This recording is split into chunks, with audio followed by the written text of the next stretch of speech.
Hi friends, welcome back to my channel MSP life style.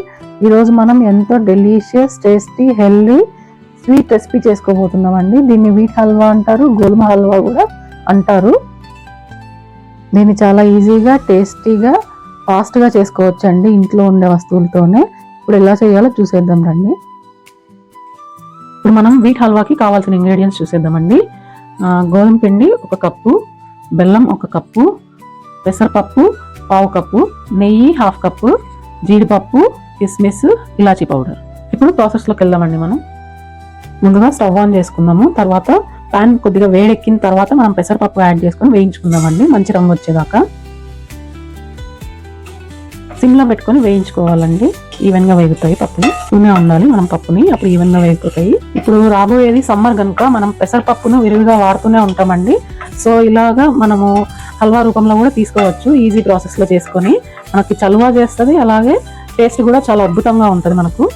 చూడండి, ఇప్పుడు లైట్గా golden colour వస్తుంది కదా, కొద్దిగా గోల్డెన్ బ్రౌన్లో. ఇంకొంచెం కలర్ రాగానే ఆపేసుకోవాలి. మనం సిమ్లో పెట్టుకుని వేయించుకుంటే ఇట్లా మంచి కలరు, మంచి ఫ్లేవర్ కూడా వస్తుంది. ఈ మాత్రం వేగితే సరిపోతాయండి. ఇప్పుడు వీటిని చల్లార్చుకుందాం మనం. పెసరపప్పు చల్లారిన తర్వాత మనం మిక్సీ పెట్టుకుందామండి. పెసరపప్పు చల్లారిపోయిందండి. ఇప్పుడు దీన్ని మెత్తని పౌడర్గా చేసుకుందాం మనం. చూడండి, ఇలాగా మెత్తగా పౌడర్ చేసుకోవాలి మనం పెసరపప్పుని. బరకగా కాకుండా మెత్తగా సాఫ్ట్గా చేసుకోవాలి. ఇప్పుడు మనం బెల్లం కరగబెట్టుకుందామండి. 1 కప్పు బెల్లంకి 1/2 కప్పు వాటర్. 1 కప్పు బెల్లానికి 1/2 కప్పు వాటర్ తీసుకున్నామండి. మనం ఏం పాకం పట్టట్లేదు దీన్ని. బెల్లం వాటర్ కావాలి మనకు. సో అందుకు కొద్దిగా ఎక్కువ తీసుకున్నాము. యాక్చువల్గా పాకంకి అయితే తక్కువ తీసుకుంటారు కనుక నేను కొద్దిగా ఎక్కువ తీసుకున్నాను. ఇది బాగా మెల్ట్ అయిపోవాలి. బెల్లం కరిగేదాకా చిన్నగా కలుపుకుంటూ ఉండండి. సిమ్లో కానీ మీడియంలో కానీ పెట్టుకోండి ఫ్లేమ్ని. కలుపుకుంటూ ఉంటే అడుగంటకుండా ఉంటుంది మనకు. బెల్లం ఇలాగా ఎందుకు కరగబెట్టుకుంటున్నామంటే దీంట్లో ఉండే డస్ట్ పార్టికల్స్ అన్ని మనం ఫిల్టర్ చేసుకోవడానికి అండి. ఇది కరిగిపోయిందండి బెల్లం మనకు. ఇది తీసి పక్కన పెట్టుకొని చల్లార్చుకుందాము. నెక్స్ట్ ప్రాసెస్లోకి వెళ్దాం. ఇప్పుడు మనం అదే ప్యాన్లో నెయ్యి తీసుకొని కావాల్సినంత మనం జీడిపప్పు, కిస్మిస్ వేయించుకున్నామండి. ఫస్ట్ జీడిపప్పు వేయించుకున్నాం. జీడిపప్పు కొద్దిగా కలర్ మారినప్పుడు కిస్మిస్ వేసుకొని వేయించుకుందామండి. ఇప్పుడు కిస్మిస్ యాడ్ చేస్తున్నాము అండి. ఇలా పొంగాయి కదా, ఇప్పుడు మనం తీసేసుకుందాము. నెయ్యి కరిగిపోయిందండి. ఇప్పుడు కొద్దిగా వేడెక్కిన తర్వాత ఈ గోధుమ పిండిని యాడ్ చేస్తున్నాను. 1 కప్ ఆఫ్ గోధుమ పిండి. ఇందులోనే మనము మిక్సీ పట్టి పెట్టుకున్న పెసరపిండి కూడా యాడ్ చేస్తున్నాను. ఇప్పుడు దీన్ని బాగా సిమ్లో పెట్టుకొని మంచి కలర్ వచ్చేదాకా ఫ్రై చేసుకోవాలండి. ఒకవేళ నెయ్యి తక్కువగా అనిపిస్తుంది, పొడిగా ఉంది అనిపిస్తే నెయ్యి యాడ్ చేసుకోండి. నేను ఇప్పుడు యాడ్ చేసుకున్నాను. కొద్దిగా కలర్ చేంజ్ అవ్వాలి, పచ్చివాసన పోయేదాకా వేయించుకోండి, సరిపోద్ది. లంప్స్ ఏం ఫామ్ అవ్వకుండా స్లోగా తిప్పుతూ సిమ్లోనే వేయించుకోవాలండి మనం, లేదంటే కింద మాడిపోద్ది. దీంట్లో వేసేవన్నీ మనకు హెల్దీవేనండి. గోధుమ పిండి, మైదా కూడా కాదు. బెల్లము, అలాగే పెసరపప్పు అన్ని హెల్దీవే. బయట మైదా అన్నీ ఉంటాయి స్వీట్స్లో. ఇలాగ దీన్ని మనం ప్రసాదంగా కూడా చేసుకోవచ్చు అండి, సింపుల్ గా. ఎప్పుడైనా మన పిల్లలకు కూడా ఏ గిల్ట్ లేకుండా హ్యాపీగా మనం ఇది రెగ్యులర్ గా ఈవినింగ్ స్నాక్ గా కూడా చేసి పెట్టొచ్చండి. స్వీట్ తినాలనిపించింది అని పిల్లలు ఎప్పుడైనా అడిగినప్పుడు కూడా హ్యాపీగా ఒక 10 minutes లో ప్రిపేర్ అయిపోద్ది ఈ స్వీట్. ఇది కొద్దిగా రోస్ట్ అవ్వడానికి, మనకు కలర్ చేంజ్ అవ్వడానికి, ఫ్లేవర్ బయటికి రావడానికి టైం పడుతుందండి. కొద్దిగా సిమ్ లోనే పెట్టుకొని ఓపిక్ గా చేసుకోవాలి ఫ్రై. మనం ఇలాగా ఈ మాత్రం కలర్ చేంజ్ అయితే సరిపోద్దండి, ఫ్లేవర్ కూడా తెలుస్తుంది మనకు. ఇప్పుడు మనము వేడి చేసి చల్లారి పెట్టుకున్న బెల్లం వాటర్ ఉన్నాయి కదా, యాడ్ చేసుకుందాం. మనము కరగబెట్టుకున్న బెల్లం వాటర్ వేసుకుంటున్నాం అండి. ఫిల్టర్ చేసుకొని యాడ్ చేసుకోవాలి.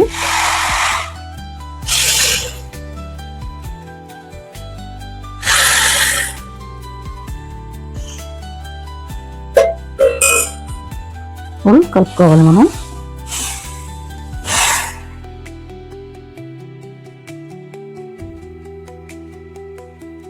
మీ దగ్గర పడేదాకా మనం కలుపుకోవాలండి. ఫాస్ట్గా కలుపుకోవాలి, లంప్స్ ఫామ్ అవ్వకుండా చూసుకోండి. చూడండి, మంచి గోధుమ కలరు, గోల్డెన్ కలరు, మంచి అట్రాక్టివ్గా ఉంది. పిల్లలు చూసినా కూడా ఈజీగా తినేస్తారు మారం చేయకుండా. ఇప్పుడు మనం ఇందులో కొద్దిగా నెయ్యి యాడ్ చేసుకుంటూ మనం కలుపుకోవాలండి. దగ్గర పడిపోయింది ఆల్మోస్ట్. కొద్దిగా నెయ్యి వేసుకొని కలుపుకుంటే బాగుంటుంది, టేస్టింగ్ కొంచెం ఎన్హాన్స్ అయింది. ఇలా దగ్గర పడిపోయింది. ఇప్పుడు నెయ్యి అంతా బాగా బయటకు వస్తుంది, నెయ్యి కూడా ఇలాగా. సో ఇప్పుడు మనం జీడిపప్పు యాడ్ చేసుకున్నాము. జీడిపప్పు, కిస్మిస్ ఇందాక మనం రోస్ట్ చేసి పెట్టుకున్నవి సిమ్లోనే పెట్టుకొని చేయండి. బాగా దగ్గర పడిపోయేదాకా చేసుకోవాలి ఇలాగా. ఇప్పుడు కొద్దిగా నెయ్యి కూడా యాడ్ చేసుకున్నాము. నెయ్యి ఎంత ఎక్కువ వేసుకుంటే అంత టేస్ట్ ఎన్హాన్స్ అవుతుంది. నట్స్ కూడా మీ దగ్గర ఏ ఉంటే అవి వాడుకోవచ్చు. స్వీట్ అయిపోయిందండి. ఇప్పుడు మనం ప్లేటింగ్ చేసుకుందాము. అంతే అండి, ఎంతో delicious, healthy, tasty, easiest sweet ready అయిపోయింది మనకు. మీరు కూడా ఇంట్లో ఒకసారి ఇది ట్రై చేసి ఒక 10 minutes లోపల చేసేసుకోవచ్చు. ఇది ఎలా వచ్చిందో మీ ఫ్రెండ్స్, ఫ్యామిలీతో షేర్ చేసుకొని కమెంట్ సెక్షన్ లో కమెంట్ చేయండి తప్పకుండా. అలాగే ఎవరెవరు కొత్తగా వీడియోలు చూస్తున్నారో వాళ్ళందరూ please like, share and subscribe అండి. పాలకూర పకోడీ కోసం ఇప్పుడు 4 పచ్చిమిర్చి తీసుకుంటున్నాను. మీరు తగినంత పచ్చిమిర్చి తీసుకొని దంచుకోండి, రోలు అవైలబుల్ గా ఉంటే. లేదు అంటే మిక్సీలో కూడా దంచుకోవచ్చు. కచ్చపచ్చగా దంచుకోండి. ఇలా కచ్చపచ్చగా దంచుకోవాలి. ఇప్పుడు ఇందులోకి వామ్ వేసుకొని దంచుకుందాం మనం.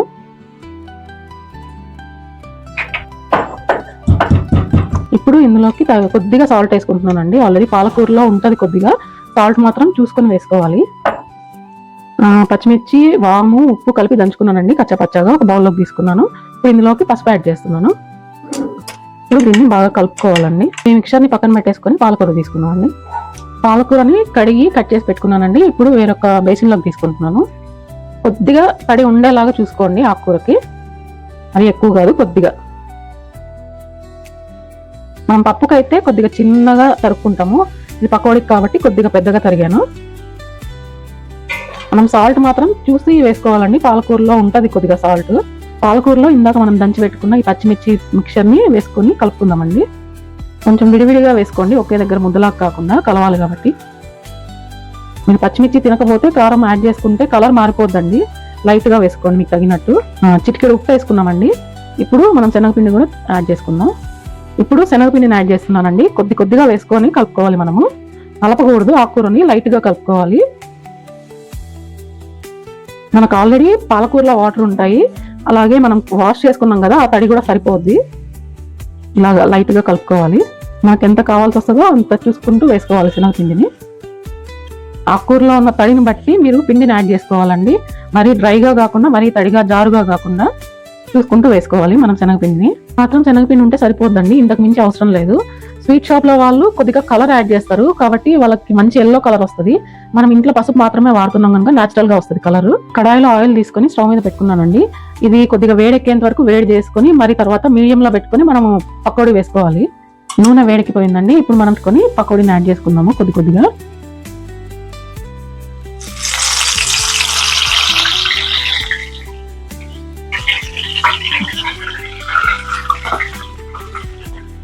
పాలకూర తినని వాళ్ళు కూడా ఈ పకోడాని అయితే ఇష్టంగానే తింటారండి. పిల్లలకి ఎవరికైతే పాలకూర ఇష్టం లేదో వాళ్ళకి ఇలా చేసి పెట్టి ట్రై చేయండి, హ్యాపీగా తింటారు. మనం స్టవ్ ని మీడియం లో పెట్టుకొని చేసుకోవాలండి. అప్పుడే పాలకూర, శనగపిండి రెండు ఉడుకుతాయి, తర్వాత ఫ్రై అవుతాయి మంచిగా.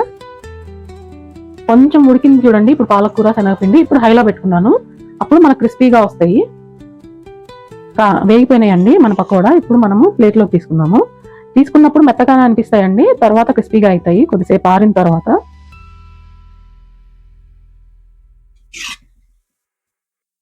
మనం లో టు మీడియం, హై అన్ని చూసుకొని చేసుకుంటే మనకు క్రిస్పీగా వస్తుంది పకోడా.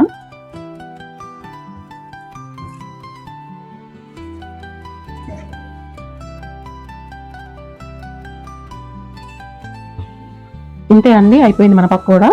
ఇది ఇంకా ఇప్పుడు వేడిగా ఉంది కనుక మెత్తగా ఉంటది.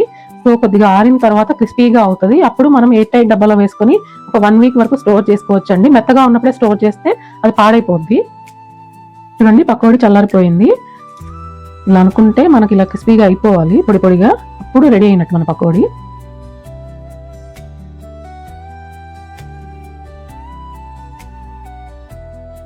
ఇంతే అండి, ఎంతో సింపుల్ టేస్టీ హెల్దీ పకోడా అండి రెడీ అయిపోయింది చాలా ఫాస్ట్ గా. ఇది పాలకూర తినని వాళ్ళు, నచ్చని వాళ్ళు కూడా ఎంత హ్యాపీగా తినేస్తారు, అదేంటి అని అడగకుండా కూడా. ఇది ఈవినింగ్ స్నాక్ గా చాలా బాగుంటదండి. దీంతో పాటు కాంబినేషన్ గా టీ కూడా తీసుకుంటే చాలా బాగుంటదండి. టేస్ట్ కాంబినేషన్ రిఫ్రెషింగ్ గా ఉంటది ఈవినింగ్ టైమ్స్. మీరు ఒకసారి ట్రై చేసి ఈ కాంబినేషన్ ని ఎలా వచ్చిందో కామెంట్ సెక్షన్ లో కామెంట్ చేయండి తప్పకుండా. Thank you for watching. Please like, share and subscribe to my channel.